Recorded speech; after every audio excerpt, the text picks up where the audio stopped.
Hi everyone, my name is Cynthia. Let's talk books. Today I'm here to finish up my June reading wrap up.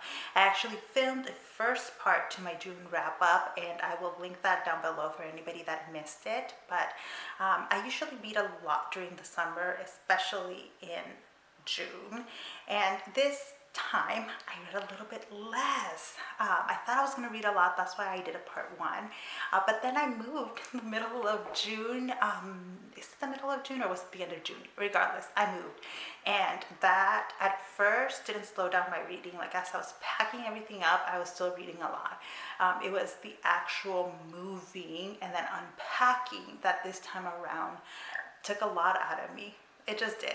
I might share a little more about the move at the end of the video, but for now, let me wrap up the last 3 books that I read in June. So in part 1, I have 8 books that I read in June, and in this second part, I'll talk about the last 3 books I read in June. So the first one was Barbarian Alien by Akwaeke Dixon. This is book number 2 in the Ice Planet Barbarian series.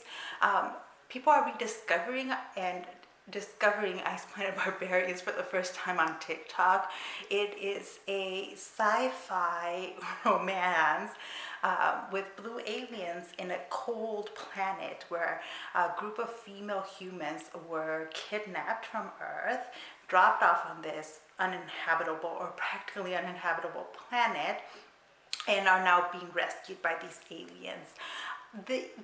The world building elements in this series are really good. I really love the way the kind of technology or lack thereof in this planet works.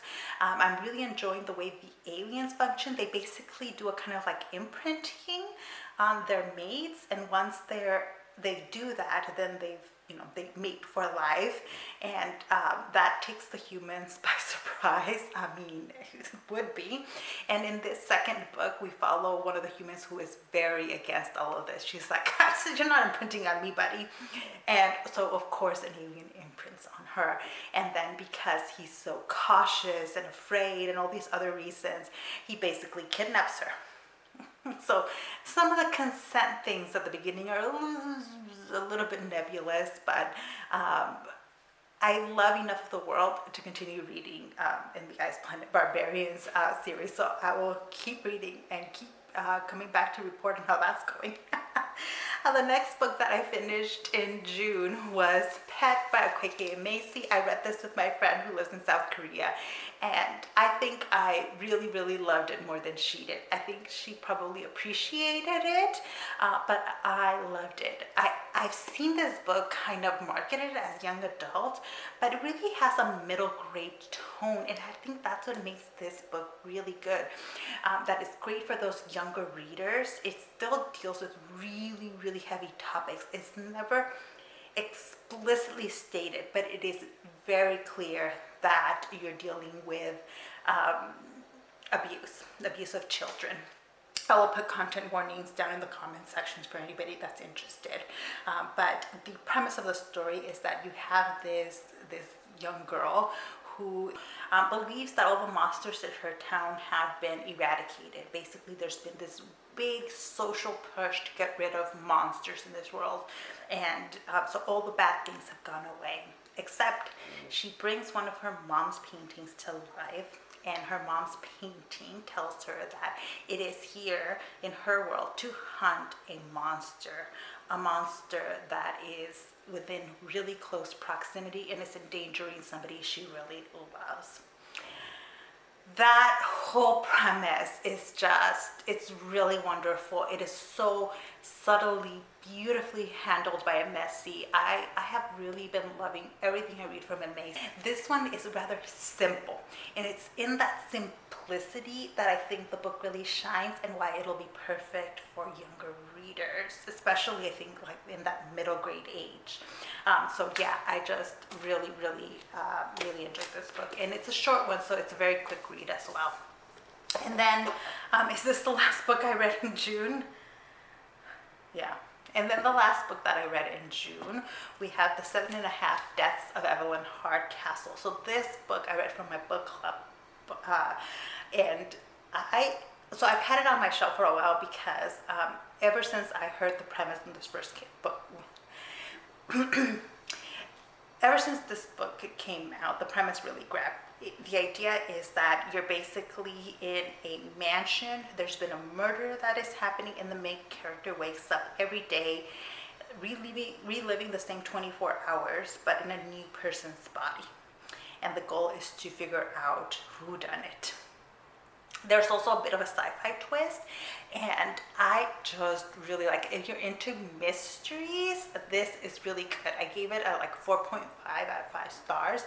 So it's not a perfect storyline. There was a few plot holes here and there, a few things that were a little bit but overall, I was just sucked in. The first chapter, so the first body that a person wakes up in, they don't know exactly what's happening. You know, they don't know that they're going to wake up within 24 hours in another body. So that first chapter was a little bit slow for me, but after that, once the main character knows what's happening and is like actively engaged in the plot, it was just, there's a lot of plot going on, and it moves at breakneck speed, it feels like. And this is a longer book, but it is one of those that didn't feel that long to me, just because there's a lot going on. There's a lot to figure out. It's also a book that I could like reread and really like probably figure out all the clues now that I know what the solution is, and kind of do all of that bit. I'm not a big rereader, but it's something that I can see myself doing with this book. It's very similar in tone and feel to Agatha Christie's And Then There Were None. But it's not that book, and it's not quite at that same level of Agatha Christie. But if you liked that, you might be interested in this. Don't expect Agatha Christie, but a lot of similar themes and a lot of like, there's some callbacks to Christie that I thought were very nicely done in The 7.5 Deaths of Evelyn Hardcastle. So that is it. Those are the last 3 books that I read in June, combined with the other 8 that I had already wrapped up, so that makes 11 books finished in June. That's still a lot. I've been on TikTok quite a bit recently, and there's a bit of a discussion on TikTok about reading speed and all of that. And I just want to say out there, especially for younger readers, that it doesn't really matter how many books or how fast you read. The whole point is that you're reading and that you love reading, and that this is a community for readers. That's it. Like, don't pay so much attention to how much you're reading, how much other people are reading, as long as you're enjoying the reading process. And I really did enjoy the reading process in June, between Queer Lit Readathon and Caribathon. I just had a lot of fun picking books within those categories, and enjoyed it.